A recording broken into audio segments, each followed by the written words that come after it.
Unique मामा आपके साथ हैं किचन में। आप हैं हमारे साथ किचन में। और आज सैरी के लिए हम बना रहे हैं बड़े सादे से आलू। आलू बनाना सबको आते हैं, हम आपको आलू बनाना नहीं सिखा रहे। बिस्मिल्लाह कर लेते हैं हम। ओहो, बिस्मिल्लाह करने का क्या फ़ायदा, गैस ही चली गई है। हाँ जी, गैस चली गई है, अब क्या करें। हमने तो आपको रेसिपी नहीं सिखानी थी, हमने आपको एक बात बतानी थी जो आज हमारे साथ हो गई। तो हमने कहा साथ साथ आलू भी पकाते जाएं। अभी हमने गूंदा सैरी के लिए आटा और साथ साथ किचन को तैयार किया सैरी के लिए। सैरी के लिए ना, हाँ, अफ्तारी तो हम कर चुके हैं, ये हाल हो चुका है। ठीक है, तो हमने कहा एक ज़रूरी बात आपको बता दें और साथ साथ आलू भी बन जाएंगे और आपके साथ बातें भी हो जाएंगी। तो ये हमने किए हुए थे टमाटर तैयार रोज़ों से पहले ना। 3 किलो टमाटरों का हमने ये हाल कर दिया था, फ्राई करके हमने रख लिए थे और माशाल्लाह ये अभी तक बिल्कुल फ्रेश है। तो करनी थी तो बहुत सारी बातें, लेकिन बताना आपको ये था कि हमें एक कॉल आई अननोन नंबर से और उन्होंने ना हमसे कहा कि हम फलां थाने से बात कर रहे हैं। मैंने कहा अच्छा जी करें। तो कहते हमने ना इतने लड़के पकड़े तो उसमें ना आपका बेटा भी शामिल है। मैंने कहा है कौन सा बेटा शामिल है, नाम बताएं। कहते हैं हम क्यों नाम बताएं, आप बताएं उसका नाम। मैंने कहा भाई पकड़ा आपने, आप नाम बताएं, मैं क्यों बताऊं। कहते हैं लो आपका बेटा है, आपको उसका नाम नहीं मालूम क्या। मैंने कहा भाई मेरा बेटा है, मुझे नाम मालूम है, आपने पकड़ा है, आप नाम बताएं उसका, मैं क्यों बताऊं।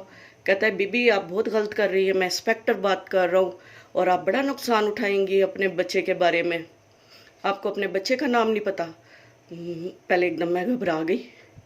मैंने कहा ये कौन सा बच्चा इन्होंने पकड़ लिया, लेकिन यूनिक मामा ने अपने आप को होश में लेके आई और कहा घबराना नहीं।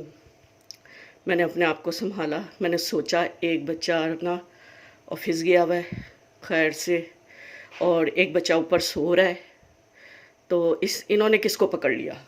मैंने अपने दिल को ना थोड़ा सुकून में लेके आई। मैं कर रिलैक्स, घबराना नहीं, घबराना नहीं।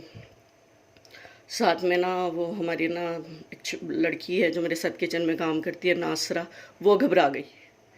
वो मेरे पास आके खड़ी हो गई, कहती आंटी क्या हो गया। मैं कहा चुप करो। कहती ये हुआ क्या। मैंने कहा भाई कोई बच्चा इन्होंने पकड़ लिया है। कहती पूछे पूछे। मैं कहा तुम तो चुप करो।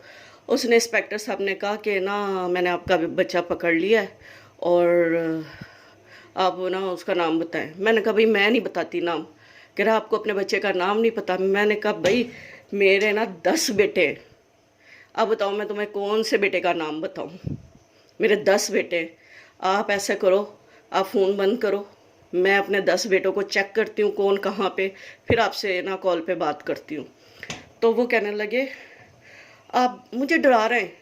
कहते आप बड़ा नुकसान उठाएंगी, बड़ा नुकसान उठाएंगी, आप मेरी कॉल बंद करके आप मेरा जायज़ नंबर रखें, आप मेरा इजी पैसा नंबर रखें। और मैंने कहा बात सुनो बात सुनो बात सुनो, तुम किस चक्कर में हो। कहते हैं मैं इंस्पेक्टर हूँ फलां थाने का। मैं थाने का नाम नहीं ले रही और हमारे ना करीबी थाने का नाम बताया उसने। तो एकदम तो दिल में खौफ सा आता है कि वो ये क्या हो गया, लेकिन ना होश ठिकाने रख के आप लोग भी ऐसी कॉल्स का ना जवाब दें, क्योंकि हमारी फैमिली में 2-3 के साथ ये हो चुका है, वो अपने पैसे गंवा चुके। भाई तुम लोग होश करो पहले अपने